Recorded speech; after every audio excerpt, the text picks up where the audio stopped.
This is the entrance.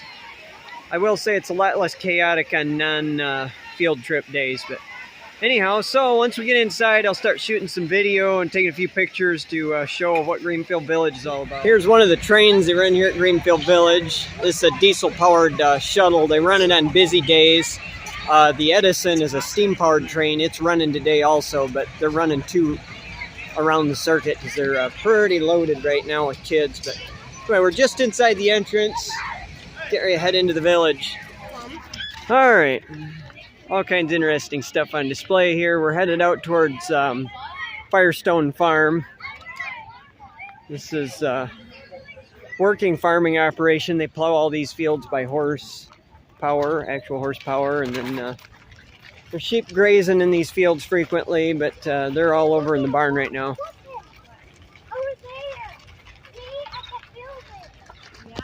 This is the historic Firestone family farm.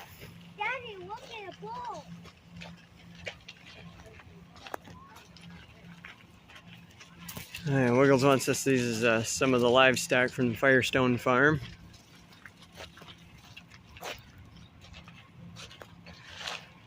Anyway, all of these buildings are original, authentic buildings of historical significance that Henry Ford had dismantled and reassembled here at Greenfield Village. So you'll get to see a few more through the course of the day. But anyway, he was good friends with Firestone, so he had a lot of motivation. And then, of course, they used Firestone tires on the old Ford cars. So anyways, he had a close working relationship with the Firestone clan. So it was some importance to Henry Ford to bring their family home out here. Right, Wiggles wants to check out the Firestone barn, so we're headed up here into the barn. What do you got, Wiggles? See some beehives down there. Got a bunch of corn drying up here in the rafters. A bunch of loose stacked hay. Oh, this is cool. It's a horse-drawn mower. A new clipper, it says. Not quite sure what you call this. Harvester of some kind. Johnston Harvester. Oh, here we have a dump rake and a box seeder. Bickford and Huffman. Pretty cool. All right, don't climb on that, Wiggles. You're not supposed to get on this stuff.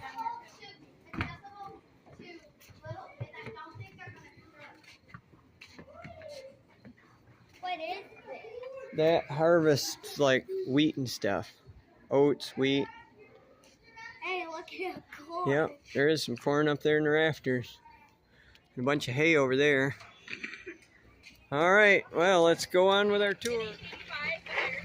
Merino sheep, that was the type of, that's the breed of sheep, of course. And merino wool in the period and now is the finest wool any breed. All right, steam train's headed around this direction. They've got the Edison running today, is what I've heard, so here it comes.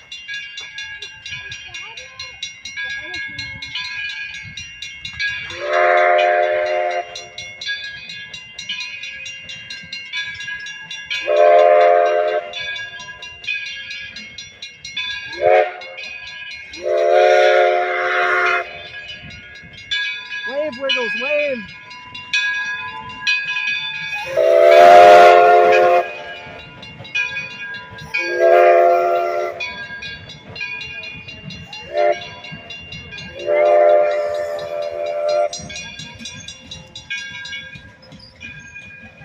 All right, here we are. Got a cider mill.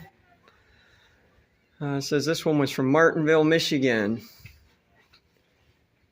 Huh. Oh, it's got a power unit. It's a John Deere D engine, it looks like. One of the old unstyled D power units. Hey, Dad, look at a belt.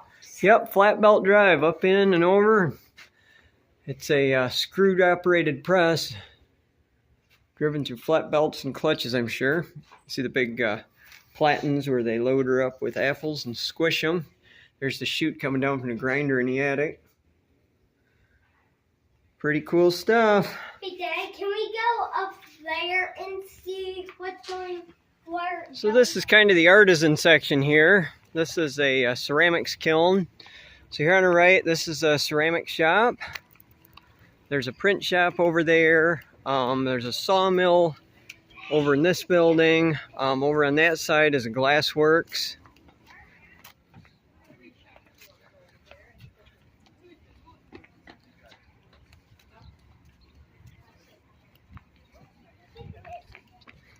All right. Let's check this out. This is the pottery shop. So it's cheap and effective. And that's what they did in the 1800s. So we did that. We were representing the 1800s in the design of the piece. This is also stoneware, but it has a colored glaze on it instead. And that is more typical of early 1900s.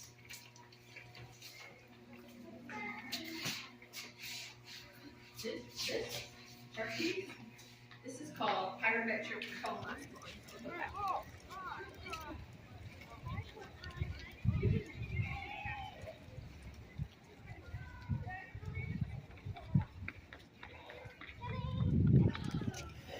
It can even go up in there. Yep. Yeah, that's just from Wow, is it? That's like, You didn't go in there? yes, oh no, I stood in the door, blocked traffic and left. Yeah, that's our glass shop. Hi there, how are ya? Good. Welcome to the print shop. Have you guys ever been here before? Oh, yeah. Oh, have you? Okay. Well, this is what we're printing right now. Oh, the train. Is the train in honor of Thomas the Train, who is coming. Well, he was here last week. Now he's coming tomorrow. I don't know. Old things are good. It's still around and it still works. It'll probably be around for another couple of hundred years. But this is what we can make single prints on this. You can't make multiple prints on this. You can do one at a time. So that made it a little difficult when they were printing a newspaper, which would probably have taken up this whole space, and it would have been a monthly, because there's no way they could print a daily newspaper because it was too labor intensive. But a monthly they could do, and by the time people got the monthly, the news was probably old and stale, but they really didn't know the difference because things didn't travel as quickly then, so it was news to them. So anyway, let's see how this works. What we're doing is that print that's right there on that post, we're doing a print of the locomotive, and that's kind of in honor of Thomas the Train that is visiting us for the next couple of weeks. So the first thing we need is paper, and the paper is placed under this frame, and then we've got these little pins sticking out which holds the paper in place. And then the next thing we're going to need, what do you think I need besides paper? What's that? It's ink, absolutely. So we put our ink on this tray, and then using this tool called a brayer, I roll across the ink. Notice it's black. This is what they used during this time period primarily. Colored inks didn't really gain use until the later 1800s and the early 1900s, especially in small towns where you would have found this press. So we've got our paper, we've got our ink. I'm going to put this down. Normally there would have been two people working, myself plus an assistant, but unfortunately it's a little hard to find good help, so I'm going to do both jobs myself. So now I'm going to turn this under. This is called a platen, and we've got to press that down. Remember, this is a paper press, so I'm going to pull this handle, which will exert about 200 pounds of pressure, and I let it go. Bring it back out.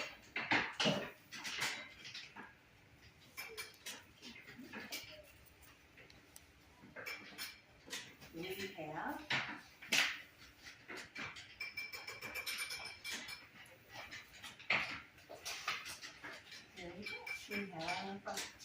Pretty cool.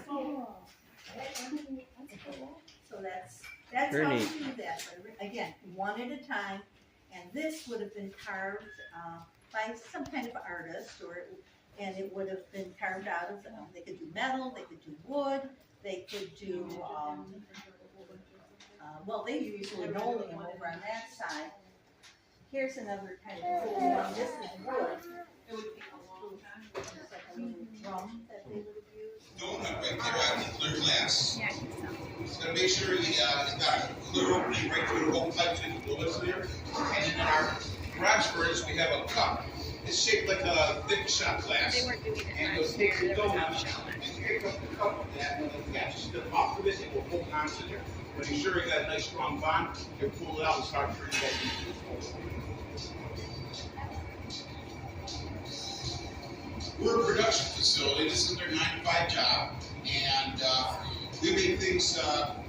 Usually, what the store will tell us to make pieces and do something out of the museum. We make replicas of those, and they tell us what color and how many ornaments. They said this one is a specialty one. We only make about 40 of those. Our other ornaments, like our twisted ones, we make some green ones, some amber colored ones. We make these by about 1,000 usually throughout the Christmas time. Our pickles, about 1,000 pickles a year we make. Every year, each one of those numbers is per year. We're still a staff, but fully staffed, we can no problem put 10 to 12,000 pieces out of here.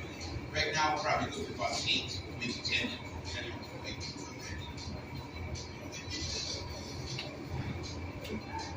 Let's say you picked up that cup on that donut.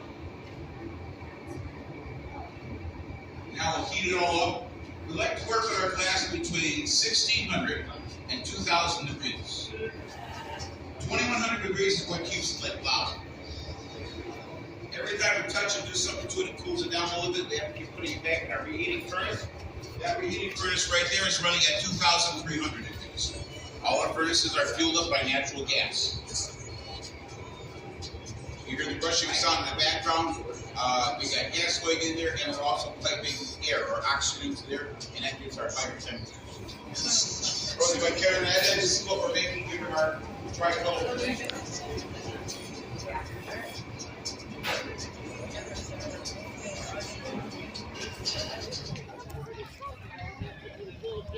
All right, we're just hiking down, coming up on Main Street here. A couple Model Ts just rolled past. Here's their carousel. Wiggles wants to ride that. Huh, Wiggles? We're headed down to the Eagle Tavern to get lunch now. They have a really nice, I forget, 1700s tavern. Here's one of the carriage tours.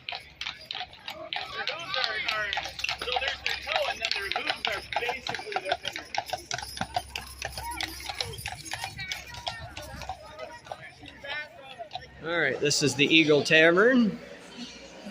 Getting ready to have some lunch here. See, we got our menu here. Eagle Tavern, Clinton, Michigan, 1850 is the date of this tavern. Very cool place. All right, Wiggles is trying some sarsaparilla for the first time. How is it, Wiggles? Good. You approve of sarsaparilla? Mm-hmm. All right. Here's Wiggles' 1850 authentic PB&J, and I got custard pie for lunch, and Allison got dumplings. So here's the Eagle Tavern. That's where we just had lunch. It's delicious. They always have fantastic food here. I would highly recommend it if you make the trip here to Greenfield. So here's the public green. Oh, let's see here. Just kind of trying to orient myself a little bit, looking around here. Tell them that you can take rides on the whole car. There's Edison's machine shop over there. Mary Martha Chapel over here. I don't remember which school that is. Anyway, we'll get you into some more of these historic buildings before the day's over. Here she comes. Excuse me.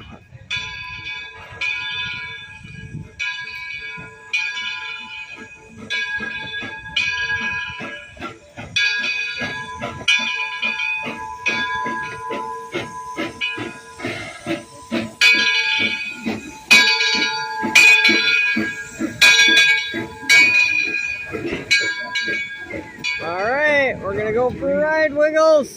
Ready to load up? Yeah.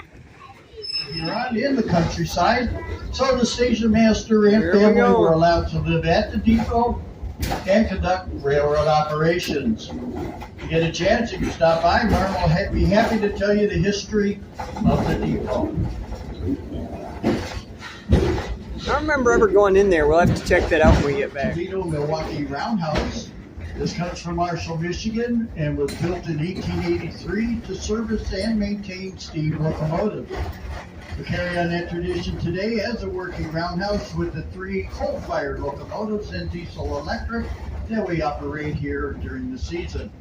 Right now we are getting Thomas the Tank Engine ready for his trips this Saturday and Sunday. Special tickets though are needed in order to ride. It's the back side of the roundhouse.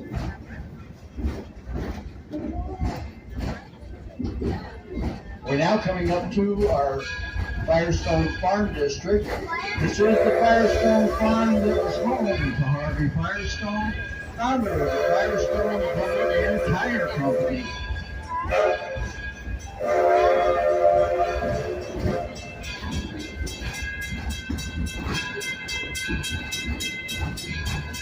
You're welcome to stop by the farmhouse, go inside, see what life was like back in the 1870s. You can even go into the barn and see all the livestock that we raise here on the farm.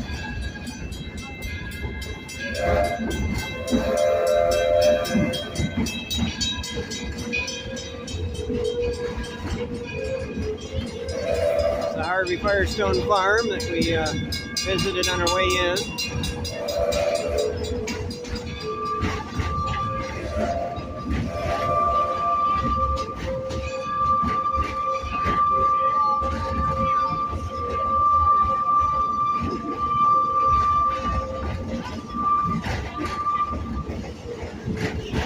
This is the back side of the Henry Ford Museum we're looking at here. Everybody to please.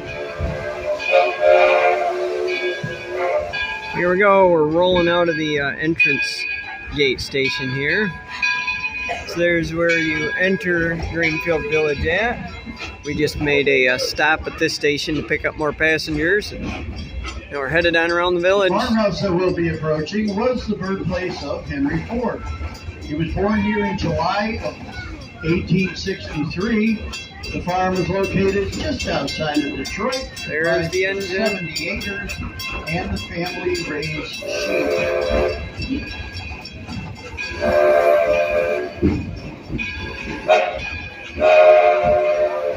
If you get the chance, you can stop by, go inside, and see what life was like. That house over there is the house Henry Ford was born and raised in. Now, just past the farmhouse on your left, you can look down on our main street.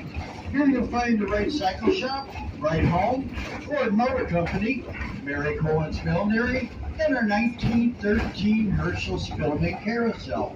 The only carousel ever Brick built, building down the street and then there is the Wright front Brothers is Bicycle one of its Shop. riding figures. There's Ford's first factory over there, or model of it, I should say.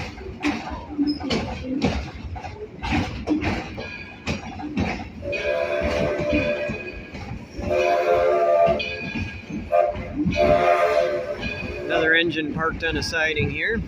We're now coming up to Menlo Park. This was Thomas Edison's laboratory in New Jersey. He's credited with There's over Menlo Park over 1,000 there. patents for this facility. You're welcome to stop by, stroll the grounds, and even go inside. You can check out his incandescent light bulb. We'll go in the machine shop at some point. That's Edison's machine shop. To your left, across the street, the yellow building is the Sarah Jordan boarding house. This is where all the single young males that worked for Edison would stay and live. And was one of the first new buildings. See the coal smoke rolling past us here. We're getting kind of fogged out by the engine right now. It's one reason not sit at the front. You get fly ash in your eyes.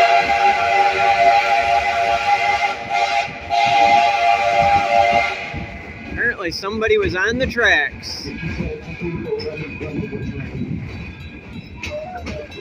That's exciting. You got to hear the engineer really lay on the horn. This is our gateway into our Greenfield Firewood District. That's exciting. This was built in 1649 and is the last known original structure of its kind left in the United States.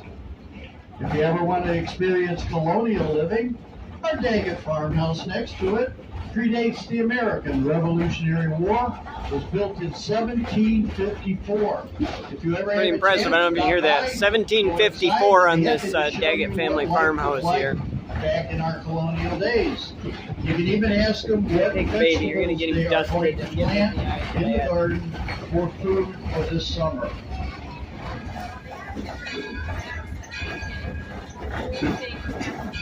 As we come in, we can say hi to Jerry, station master here, and ask everybody to please remain in your seats till we come to a complete stop.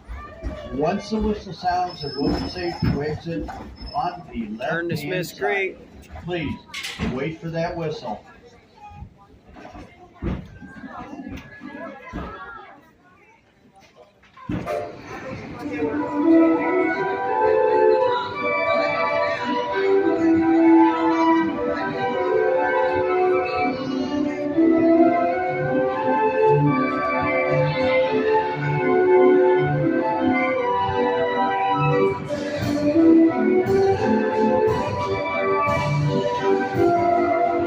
There's Wiggles again.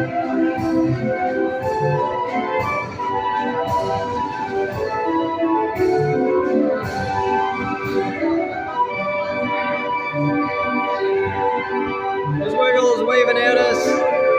All right, Wiggles and I are going to take a ride on a Model T. We're in line. What do you think, Wiggles?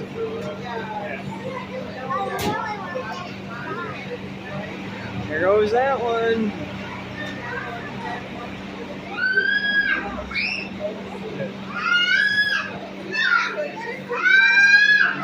See this, Wiggles? I think we might get to ride. I think maybe that one we'll get to ride in.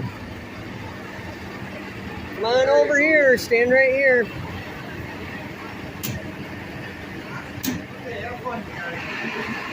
And wait right here until he gets parked.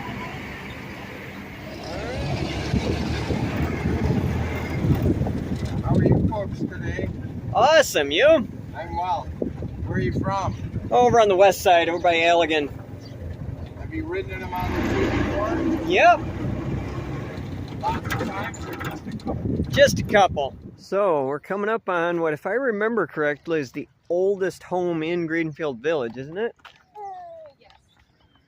Why don't they Anyway, let you go inside? this is from England. Very, very early. I'm going to say, what, 1600s on this place, right? We'll find the plaque. They're just getting started with the gardens for the year. These get pretty spectacular by the end of the summer. They've got all the flowers blooming. This was moved here all the way from England. Amazing, amazing piece of architecture.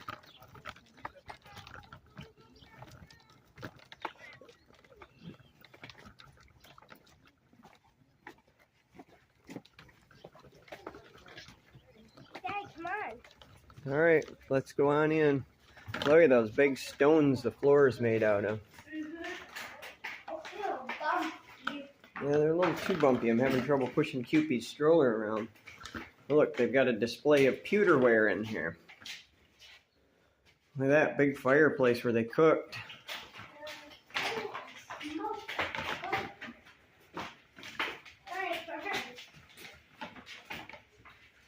Cupid has to stay on this level because they can't get his stroller up here. Another big fireplace.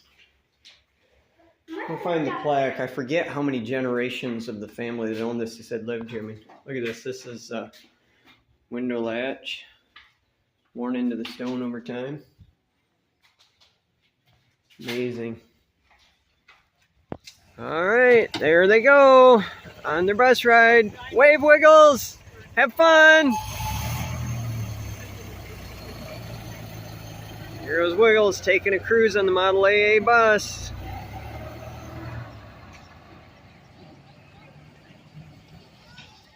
So we're here day 2 at Henry Ford. You can see there's the stone cottage behind us. Just out here towards the tail end village, there's Plantation Home. Wiggles and his mom are out taking a ride right now on the Model AA bus. Pretty cool place. It's Model T about to go by behind us. Anyhow, I don't know how to express enough. This is one of the most amazing places on earth. You should visit.